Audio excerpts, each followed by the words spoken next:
Muy buenas noches, chicos. En esta oportunidad vamos a presentar eh, el tema de lo que es la insulina, enfocado más que todo a lo que es fisiología endocrina, ¿no?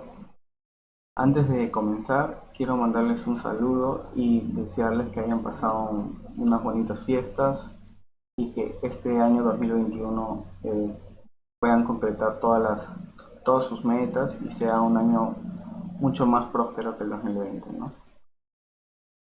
Eh, Continuando, entonces, vamos a empezar con lo que es fisiología endocrina. He elegido como primer tema la insulina, ¿no? Por la importancia de dicha hormona, ¿no? La insulina es, como dice el título, es la hormona de la abundancia energética, ¿no? Ya van a entender por qué es la hormona de la abundancia energética y su importancia. Sin más preámbulo, yo soy el Dr. Gosu y empecemos con esta clase. Entonces, cuando hablamos de insulina, no podemos olvidarnos de lo que es el páncreas, ¿no? Entonces, el páncreas funcionalmente va a ser dividido en dos partes, ¿no? Acuérdate que el páncreas es una glándula, ¿no? Y esta glándula funcionalmente va a estar dividido en dos partes. Una parte exocrina, que se liga más a lo que es la parte digestiva, en el cual tiene como unidad más importante a los acinos pancreáticos, ¿no? Este páncreas exocrino, a través de los acinos pancreáticos, van a producir lo que es el jugo pancreático, ¿no? El jugo pancreático es un líquido muy importante para lo que es la digestión, tanto de proteínas, grasas y carbohidratos, ¿no? Eh, por otro lado, la clase va a estar más orientada a lo que es el páncreas endocrino. El páncreas endocrino tiene como unidad fundamental a lo que es los islotes de Langerhans, ¿no? Los islotes de Langerhans son un conjunto de células del páncreas que tienen como función principal producir la producción de hormonas, ¿no? Las cuales van a ser vertidos a la circulación sistémica. Entonces, estos islotes de Langerhans van a, van a producir hormonas, ¿no? Y estas hormonas van a ser vertidas al sistema sanguíneo. Dentro de estos, del conjunto de células, tenemos como representante más importante a las células beta, ¿no? Las células beta van a ser la mayor parte de lo que son los islotes de Langerhans, el 60%, y generalmente se encuentran dentro de los islotes de Langerhans se encuentran en una posición central, ¿no? Eso es importante saber. Las células beta van a sintetizar lo que es la insulina y la anilina. Por otro lado tenemos las células alfa. Las células alfa corresponden al 25% de la masa celular de los islotes de Langerhans y se encuentran más orientados hacia lo que son las periferias, ¿no?, del islote de Langerhans. Estas células van a sintetizar lo que es el glucagón, ¿no?, que es generalmente es la hormona opuesta a lo que es la insulina. Por otro lado tenemos las células PP que en menor cuantía van a producir lo que es el polipéptido pancreático, y las células delta que van a ser un 5% que van a producir lo que es la somatostatina. Ahora, esta relación tan estrecha entre estas células es importante porque entre ellas van a haber una comunicación intercelular y va a hacer que la producción de las hormonas de una célula interfiera con la producción hormonal de otra. Por ejemplo, en el caso de lo que es la somatostatina, la secreción de somatostatina va a inhibir tanto la síntesis de glucagón como de insulina. Ese es uno. Por otra parte, la secreción de insulina va a producir una inhibición de lo que es la secreción de glucagón. Por otra parte, la secreción de glucagón estimula como contrarregulación, va a estimular la síntesis de insulina. Y la anilina también inhibe lo que es la síntesis de la insulina, ¿no? Entonces, tenemos que saber que estas hormonas se encuentran estrechamente relacionadas, ¿no? Entonces, para quedar claros, los acinos pancreáticos se relacionan con el páncreas exocrino y estos van a producir el jugo pancreático, mientras que el páncreas endocrino se relacionan con los islotes de Langerhans y van a producir hormonas, ¿no? Las cuales ya les he mencionado. En esta ocasión vamos a hablar sobre lo que es la insulina, ¿no? Y vamos a entender por qué es la hormona de la abundancia energética, cómo actúa y algunos fármacos, ¿no? Entonces, antes de empezar con el desarrollo de esta clase de fisiología, les voy a proponer una pregunta, el cual va a ser respondida al final de esta sesión. El cual, la pregunta consiste en quién va a producir una secreción más potente de insulina y por qué. Entre estas dos alternativas, la administración de la glucosa por vía oral o la administración de lo que es glucosa endovenosa, ¿no? Entonces, ¿cuál de las dos van a producir una secreción de insulina más potente, ¿no? ¿Cuáles creen ustedes y por qué? Entonces, esta incógnita va a ser respondida eh, al momento de culminar esta clase, ¿no? Entonces, comencemos. Ahí está Homero preguntándose, ¿no?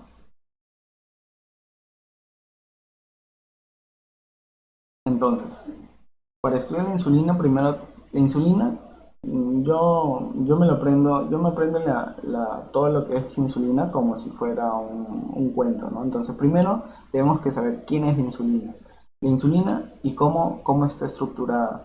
La insulina es una hormona peptídica que, como ya les dije, va a ser sintetizada en lo que es la porción endocrina del páncreas a nivel de las células beta. Y generalmente a nivel de las células beta va a haber un gen en el cromosoma 11 que va a codificar, ¿no?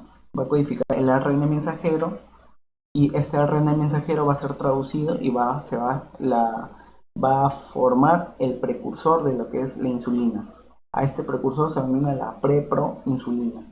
La preproinsulina está formada por cadena A, cadena B, péptido C y péptido señal, ¿no? Eso conforma lo que es la preproinsulina. Esta preproinsulina va a pasar por un proceso de degradación en el cual se va a escindir el péptido señal, ¿no? Y cuando se produce la escisión del péptido señal, va a quedar cadena A, cadena B y el péptido C, ¿no? Y a estas tres estructuras, unidas por puentes disulfuros, se va a denominar la proinsulina.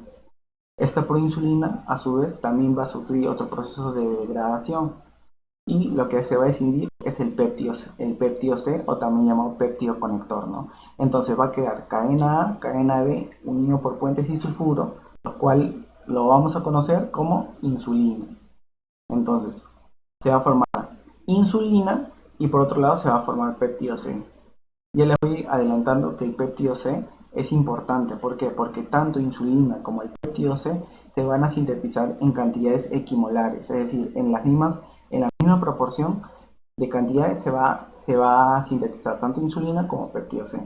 Este péptido C, la cuantificación de este péptido C es importante en pacientes con diabetes mellitus tipo 1, porque esto nos va a indicar cuánta insulina está produciendo su organismo, ¿no? De manera natural. Y en base a esto podemos saber si requiere más cantidad de insulina o menos cantidad de insulina. Entonces, como les había dicho, la insulina es una hormona peptídica que va a estar conformada por una cadena A, una cadena B y estos van a estar unidos por puentes disulfuros, ¿no? La cadena A está formada por 21 aminoácidos y la cadena B por 30 aminoácidos. Entonces, acá vemos, ¿no? Esta es la proinsulina. Acuérdate, la proinsulina está formada por cadena A, cadena B y una cadena C que vendría a ser el péptido C, ¿no? O el péptido conector. Este péptido C o péptido conector se escinde, se va a escindir y se produce, ¿no? Tanto la insulina y el péptido C. Entonces acá tenemos la insulina, que es la cadena A, cadena B, unidos por puentes disulfuro y el péptido C. Ahora, estos dos elementos van a almacenarse en vesículas secretoras, ¿no?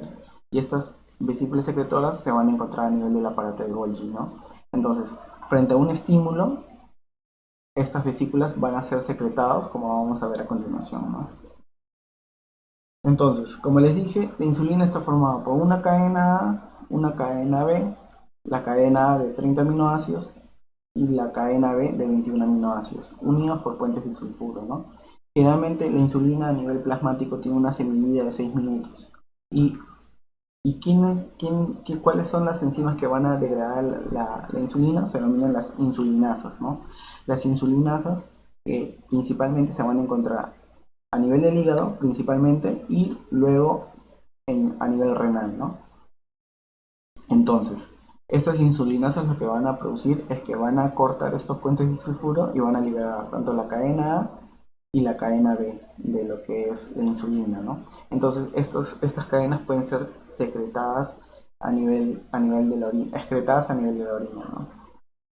Entonces, estas, estas, esto es un hecho importante porque en aquellos enfermos, en aquellos pacientes que tengan enfermedad hepática crónica, como de cirrosis o enfermedad renal crónica, vamos a ver que el tiempo de vida media de la insulina va a aumentar. Entonces, en estos pacientes, la necesidad de administración de insulina disminuye, ¿no?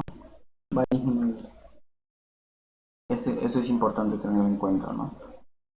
Posteriormente, vamos a hablar de lo que es el mecanismo de secreción de la insulina. Entonces, siempre se les tiene que quedar grabado que el principal estímulo de secreción de la insulina vendría a ser el aumento de la concentración de glucosa en sangre, es decir, el aumento de la glicemia. Ese es el principal estímulo de secreción de la insulina, ¿no? Entonces, ¿cómo se produce esto? Entonces, acá vamos a ver, mediante un gráfico, cómo se produce la secreción de la insulina. Entonces, primero tenemos que ubicarnos dónde se da esto. Estamos acá, esta es la célula beta del páncreas. Entonces, tienen que acordarse que en la célula beta del páncreas se va a encontrar un GLUT2. ¿Por qué es importante esto? Porque este va a ser un transportador de glucosa. Entonces, en la célula beta del páncreas lo que va a hacer es censa la cantidad de glucosa que hay a nivel sérico. Entonces, la glucosa a nivel sérico va a entrar por el transportador GLUT2. Este transportador GLUT2 lo que va a hacer que la glucosa a nivel sanguíneo ingrese y esta glucosa va a ser, eh, por la acción de la glucoquinasa, va a ser transformada en glucosa 6-fosfato. Y la glucosa 6-fosfato se va a oxidar hasta producir ATP. El aumento de la concentración de ATP lo que va a producir es que a nivel de los canales de potasio que se encuentran en las células beta sensibles a ATP va a producir el cierre de estos canales. Y el cierre de estos canales lo que va a producir es la despolarización de la membrana celular y va a activar a los canales de calcio dependientes de voltaje, ¿no? Entonces la apertura de estos canales de calcio va a producir que hay un aumento del calcio intracelular a nivel intracelular y como van a ver el aumento del calcio intracelular va a producir la fusión y la excreción de las vesículas que les había dicho que la insulina y el péptido C se va a almacenar en vesículas las cuales van a ser secretadas, ¿no? Entonces, primero se fusiona con la membrana celular y luego se excreta el producto, tanto la insulina y el péptido C. Como les había dicho, la insulina y el péptido C se van a excretar en cantidades equimolares, ¿no? Ahora, un concepto importante es que hay tejidos que son 100% dependientes de insulina, ¿no? Como por ejemplo es el tejido muscular y el tejido adiposo. ¿Por qué se dice que son 100% dependientes de insulina? Porque estos tejidos, cuando no está presente la insulina, como la glucosa, las células, eh, la glucosa no puede, naturalmente no puede atravesar la membrana celular, sino que necesita de transportadores, necesita de estos transportadores GLUT. Cuando no hay insulina, estos tejidos o las células musculares y células adiposas no pueden hacer ingresar glucosa a su interior. ¿Por qué? Porque la insulina va a mediar que el GLUT4 se ubique a nivel de la membrana celular de la célula muscular y célula adiposa y permita la entrada de glucosa al interior, ¿no? Entonces, esto es importante tenerlo en cuenta, ¿no? Porque es importante para entender lo que es la diabetes. Entonces, repitamos, la insulina en los tejidos musculares y tejido adiposo son muy importantes porque la insulina va a mediar que se inserte el GLUT4 a nivel de su membrana celular y esto permita la entrada de glucosa al interior, ¿no? Tanto al interior de la célula muscular como al interior de la célula adiposa, ¿no? Entonces, no se olviden de este concepto importante. Entonces, pero va a haber otras situaciones que van a producir tanto un aumento como una disminución de la secreción de insulina. Ejemplos, ¿no? Entonces, voy adelantándoles que la insulina lo que hace en líneas generales es que el exceso de alimentos, cuando una persona ingiere alimentos, el exceso de energético en forma de alimentos, ya sea hidratos de carbono, ya sea lípidos, ya sea proteínas, este exceso lo que va a hacer la insulina es meterlo dentro de la célula de tal manera que lo pueda almacenar.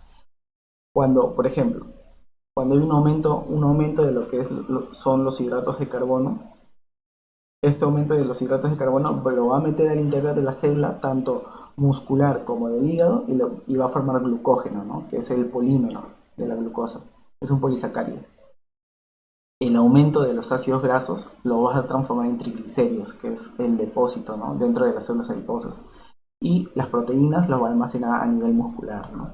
Entonces, tienen que saber que el aumento tanto de la glucosa en sangre, de los ácidos grasos y de los aminoácidos producen un aumento de la secreción de insulina. Obviamente el principal estímulo de la secreción de insulina es el aumento de la glicemia. Hay hormonas gastrointestinales que también estimulan la síntesis de la secreción, la síntesis y secreción de insulina, ¿no? Como es el péptido inhibidor gástrico, la gastrina y la colecistoquina y la secretina, ¿no? Hay también las hormonas contrarreguladoras como el glucagón, la adrenalina, como por ejemplo la hormona del crecimiento y el cortisol, también estimulan lo que es la secreción de insulina, porque estas hormonas van a antagonizar la función de la insulina, ¿no? Entonces, como contrarregulación, cuando se secreta esto, va a haber un aumento de la secreción de insulina. Ahora, a nivel del sistema nervioso autónomo, la estimulación parasimpática por parte de la acetilcolina también produce un estímulo de secreción de insulina. La estimulación beta adrenérgica, ¿no? También va a producir lo que es un aumento de la secreción de insulina. Y eso donde se ve reflejado, por ejemplo, en los beta 2 agonistas, ¿no? Que se usan en pacientes asmáticos, que estos pueden producir hipocalemia, pueden producir también lo que es temblores, etcétera, ¿no? Por otra parte, también la resistencia a la insulina y la obesidad produce un aumento de la secreción de la insulina. Esto tener en cuenta, ¿no? Para cuando hablemos de lo que es la diabetes. Les voy adelantando otro concepto importante, es que la insulina lo que hace con su receptor es, eh, va a regular su receptor a la disminución, es decir, cuando la insulina se une a lo que es su receptor de la insulina, lo que va a producir es la internalización de este complejo y su degradación, ¿no? Por eso que la resistencia a la insulina y la obesidad producen más, al producir un aumento de la secreción de la insulina, producen un aumento de este efecto, ¿no? Que va a internalizar los receptores de la insulina y los van a degradar, ¿no? Por otra parte, también las sulfonilurias, como la gliburida, tolbutamida, van a producir lo que es el aumento de la secreción de insulina. Acá les voy a presentar otro gráfico, ¿no? Entonces, es el mismo gráfico, pero acá acuérdense que las sulfonilurias van a actuar a nivel del canal de potasio ATP, ¿no? De tal manera que las sulfonilurias van a cerrar este canal de potasio y van a producir que la membrana celular se encuentre despolarizada. Al mantenerse despolarizada esta membrana va a producir un aumento del calcio intracelular y como consecuencia el aumento de la secreción de la insulina. Y por otra parte también tenemos factores que disminuyen la secreción de insulina, como por ejemplo disminución de la glucemia, el ayuno, la somatostatina, como ya les había dicho, la actividad alfa-adrenérgica opuesta a lo que es la beta-adrenérgica y la leptina, ¿no? Pero lo que se tienen que llevar los conceptos más importantes es que la glicemia es el factor más importante, ¿no? Acuérdense de eso. Entonces, el patrón de secreción de la insulina es bifásico. Entonces, tenemos un paciente que va a ingerir, por ejemplo, un paciente se levanta por la mañana y toma su desayuno. Entonces, al tomar su desayuno va a tomar, no sé, su jugo de papaya, va a tomar su taza de café con un pan con lo que quieras, ¿no? Un pan con mermelada, por ejemplo. Entonces, ingiere alimentos. Entonces, lo que va a hacer el organismo primero, lo que hace es la digestión de los alimentos. Luego, absorbe. Esta absorción lo que va a estimular, lo que va a producir es un aumento de la glicemia, o sea, de la glucosa en sangre. Entonces, como les había dicho, el principal factor de la secreción de insulina es el aumento de la concentración, tanto principalmente de la glicemia, pero también de los ácidos grasos y también de las proteínas. Entonces, esto va a producir el primer pico de secreción de la insulina. Esta primera fase o primer pico de secreción de insulina es por esto se produce por la secreción de insulina preformada, ¿no? Generalmente este pico dura de 10 a 15 minutos, ¿no? Entonces, luego de esto, de este primer pico desciende, ¿no? Y posteriormente se produce un segundo pico de la fase de secreción de insulina, ¿no? Se produce un segundo pico porque generalmente acá ya se va a sintetizar y secretar lo que es la insulina de nuevo, ¿no? O sea, una insulina nuevamente que se ha formado recién, ¿no? Entonces, todo este esfuerzo de la insulina, ¿para qué es? Para mantener una glicemia en rangos normales, ¿no? Acuérdate que una glicemia en ayunas normal es de 70 a 110 miligramos sobre decilitro. Y mira, por eso esto es importante conocer el patrón bifásico de la insulina, ¿no? Y miren el tiempo. Generalmente esta secreción se regula más o menos a las 2 horas, ¿no? Entonces, a las 2 horas de ingerido un alimento, ya debemos tener una glicemia normal, dentro de rangos normales, ¿no? En un paciente, estoy hablando en un paciente normal, ¿no? Porque en un paciente diabético está alterado esto. ¿Y por qué es importante saber esto? Porque en esto se basa la prueba de tolerancia oral a la glucosa luego de 2 horas. Entonces, esta prueba, ¿de qué trata? Entonces, primero se le pide al paciente que se encuentre en ayunas, ¿no? O por lo menos 8 horas de no haber ingerido nada. Luego se le da una sobrecarga oral de glucosa con 75 gramos y va a replicar, ¿no? Lo que vendría a ser el patrón bifásico de la secreción de la insulina. Y se le mide la glicemia a las 2 horas, ¿no? O sea, primero se le mide la glicemia basal y glicemia preprandial, o sea, lo normal, acuérdense que es de 70 a 110, y luego a las 2 horas, ¿no? Para ver cómo funciona, si está funcionando bien este patrón bifásico de la insulina. Entonces, no es el tema de hoy día, pero para hacer diabetes en esta prueba, los resultados van a ser alterados cuando luego de las 2 horas tenemos una glicemia mayor o igual a 200 miligramos sobre decilitro. Entonces, pasado ese punto de corte, ya podemos hablar de lo que es una diabetes, ¿no? Eh, esa es la base fisiológica de lo que es la prueba de tolerancia oral a la glucosa luego de 2 horas, ¿no? Entonces, otra cosa importante que tenemos que entender son los transportadores de glucosa. Hay dos tipos de transportadores de glucosa, los CGLT y los transportadores GLUT. El CGLT viene de sus siglas Sodio Glucosa Transporters, ¿no? Con sus siglas en inglés. Y los GLUT vienen también de sus siglas en lo que es Glucosa Transporters, ¿no? Entonces, estos son los dos transportadores de glucosa. El CGLT, primero vamos a hablar del CGLT. El CGLT lo que son transportadores de glucosa, el cual van a absorber glucosa pero acoplada al sodio, ¿no? Entonces transporta, lo que realizan es la absorción de glucosa o galactosa junto con el sodio. Y acuérdense que hay tres tipos: el CGLT1, el CGLT2, el CGLT3. El CGLT1 principalmente se va a encontrar a nivel del intestino delgado, en el cual por, por cada glucosa o galactosa que transporte, a la misma vez va a transportar dos sodios, ¿no? El CGLT2, que se encuentra a nivel del riñón, ¿no? A nivel del riñón, a nivel del túbulo contorneo proximal. Entonces, este generalmente junto con una glucosa, va a transportar un sodio. Y el CGLT3, que generalmente no se encuentra en humanos, pero sí en cerdos, transporta, ¿no? Dos sodios y una glucosa a la misma vez, ¿no? Esto no se sabe en qué tejidos, ¿no? Porque no se estudia en humanos. Ahora, ¿por qué es importante saber esto? Porque en el tratamiento de lo que es la diabetes mellitus, como alternativa farmacológica, nosotros podemos inhibir lo que es ese transportador CGLT2, de tal manera que inhibe la reabsorción de glucosa acoplada al sodio, ¿no? Y a esto vendrían a ser los inhibidores del CGLT2. Y acá están lo que son las glifosinas, ¿no? La dapaglifosina, la canaglifosina, la empaglifosina, que son alternativas para el tratamiento farmacológico de una diabetes mellitus tipo 2, ¿no? Los inhibidores de CGLT2. Acuérdense de eso, ¿no? Entonces, al inhibir el CGLT2, inhibimos que se reabsorba tanto glucosa y sodio, y esto provoca que hay una disminución de la concentración de glucosa en sangre, ¿no? En pacientes diabéticos eso es beneficioso para mantener unos rangos de glucosa normales. Ahora, por otro lado, acá les voy a presentar también un gráfico, ¿no? A nivel de lo que son las células tubulares del túbulo contorneado proximal. Acá vemos el CGLT, que es un transportador de glucosa acoplada al sodio, ¿no? Esto vendría a ser un transporte activo secundario.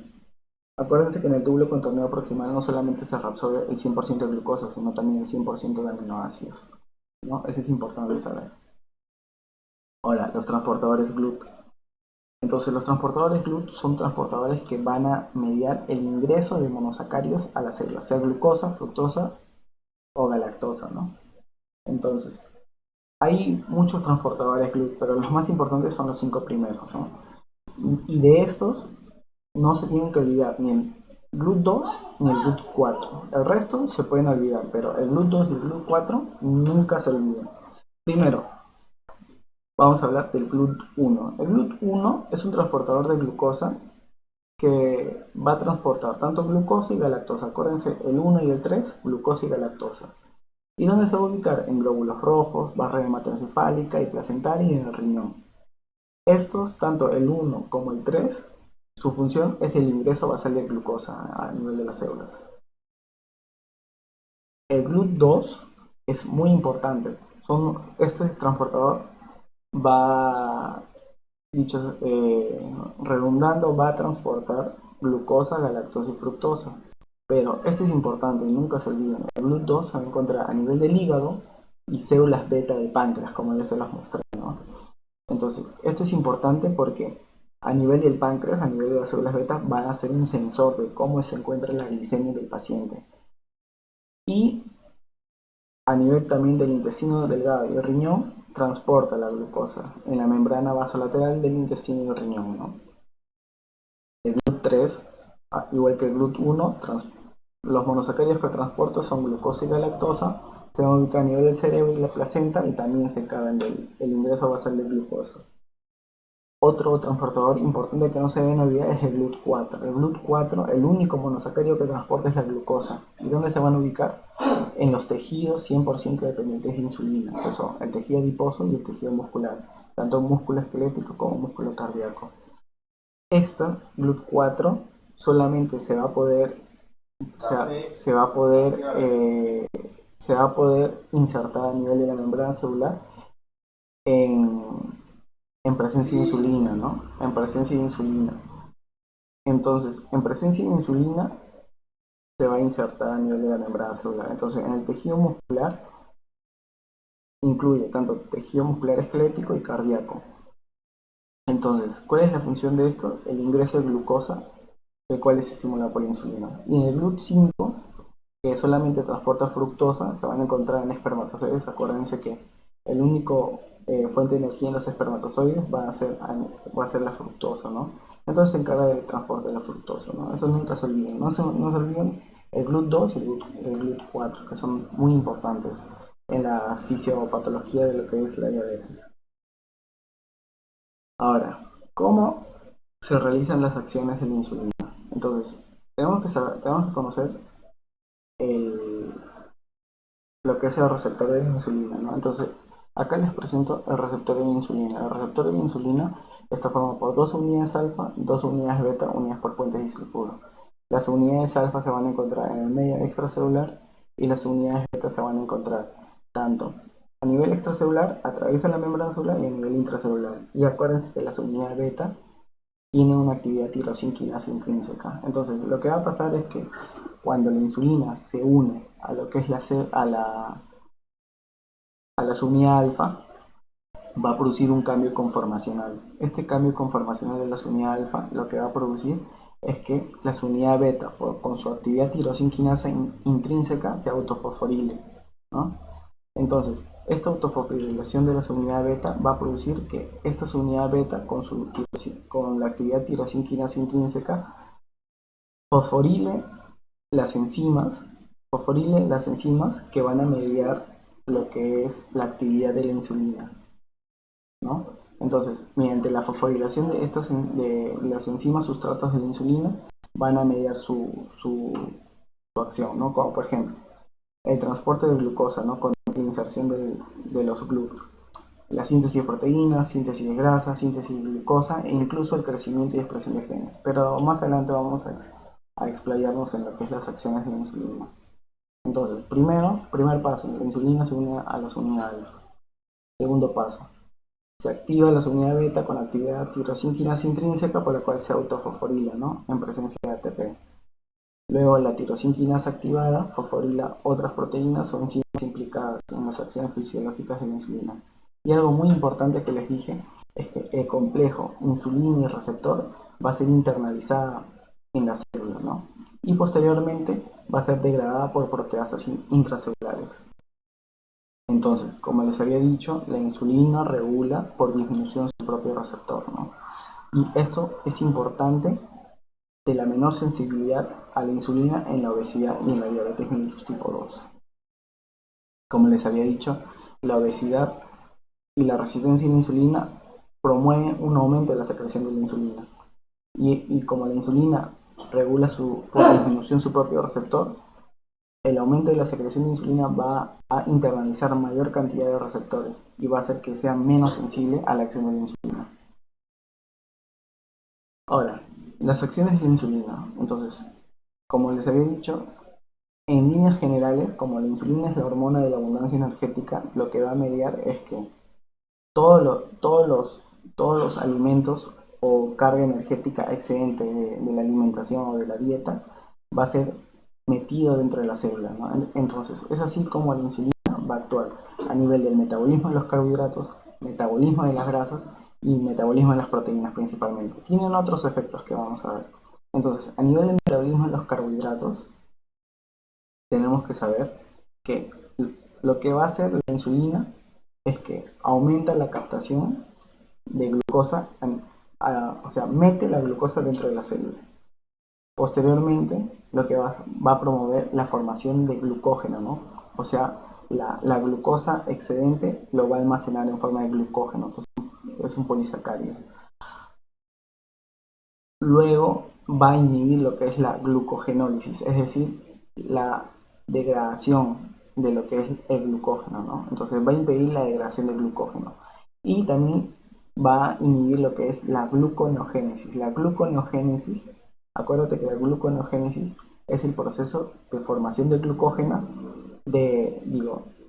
es el proceso de formación de glucosa a partir de mediadores, a partir de mediadores que no son carbohidratos, como por ejemplo el glicerol y los aminoácidos. El glicerol y los aminoácidos pueden transformarse en glucosa, ¿no? Entonces, en líneas generales, esto no, como clínicamente nosotros no podemos ver eso, ¿no? Sino que vamos a ver clínicamente, vamos a ver que una disminución de la concentración de la glicemia. Por otro lado, en el metabolismo de las grasas. En el metabolismo de las grasas, lo que va a producir la insulina es un aumento de la captación de ácidos grasos, un aumento del depósito de las grasas e inhibe la lipólisis, ¿no? Va a inhibir la degradación de las grasas. Pero nosotros clínicamente esto no lo observamos, sino lo que vamos a observar es una disminución de la concentración de ácidos grasos y cetoácidos a nivel sanguíneo. Por otro lado, en el metabolismo de las proteínas vamos a ver que va a haber un aumento de la captación de aminoácidos, un aumento de la síntesis de proteínas y disminuye lo que es la proteólisis, ¿no? Acuérdate que esta esta captación de aminoácidos al interior de las células gliana se va a almacenar a nivel del músculo, ¿no? Y entonces, a partir de estos efectos podemos ver que el paciente con diabetes mellitus va a tener una alteración en el metabolismo tanto de los carbohidratos, de las grasas y de las proteínas, ¿no? No solamente no como eh, muchas personas creen que la diabetes mellitus solamente es una alteración del metabolismo del azúcar, ¿no? De los carbohidratos. Y eso está mal. Otros efectos de esto, de la insulina, ya. Entonces, clínicamente, ¿cómo vamos a ver esto? Una disminución de la concentración de aminoácidos en sangre. Ahora, otros efectos de la insulina. La insulina lo que hace es promueve la captación de potasio al interior de la célula. También promueve un efecto directo sobre el centro de la saciedad a nivel hipotalámico y tiene un efecto sinérgico con la hormona del crecimiento. Se ha demostrado que eh, la, la acción conjunta de la hormona del crecimiento y de la insulina en el crecimiento es más potente que su acción aislada, ¿no? Entonces, todas estas acciones vendrían a ser las acciones de la insulina, ¿no? Y acuérdense, acaba de actuar un fármaco muy común en lo que es la diabetes mellitus tipo 2, ¿no? Que son las biguanidas, como la metformina. La metformina lo que va a hacer es inhibir la gluconeogénesis hepática, de tal manera que se va a inhibir la formación de glucosa. Se va a inhibir la formación de glucosa en el paciente que tiene diabetes, ¿no? Entonces, esto es muy beneficioso porque el paciente diabético se caracteriza por una hiperglicemia crónica. Entonces, acá vamos a responder lo que vendría a ser la trivia, ¿no? Que dejamos al inicio. Entonces, ¿quién va a producir una secreción más potente? ¿La administración de glucosa oral o la administración de glucosa endovenosa? Entonces, la respuesta es la administración de glucosa oral. ¿Y por qué motivo? Por las incretinas, ¿no? Como vamos a ver ahorita. Las incretinas son hormonas que son producidas a nivel del intestino delgado en respuesta a la ingesta de alimentos, ¿no? Entonces, generalmente estas incretinas lo que van a producir es el aumento de la secreción de insulina por parte del páncreas. Entonces, ¿quiénes son las incretinas? Son dos las incretinas, ¿no? El GIP y el GLP-1. El GIP es el péptido inhibidor gástrico o también llamado el péptido insulinotrópico dependiente de glucosa. Mientras que el GLP-1 es el péptido similar al glucagón tipo 1, ¿no? Entonces, estos dos son las incretinas. Entonces, estas dos hormonas que se van a sintetizar a nivel del intestino delgado, cuando el paciente o la persona ingiere alimentos generalmente ricos en grasas y ricos en carbohidratos, a nivel intestinal se van a producir estas hormonas, ¿no? Es por eso que dar glucosa por vía oral, ya sea como pan, como gaseosas, etcétera, produce una secreción más potente de insulina, generalmente 2 a 3 veces más, ¿no? Que una administración de glucosa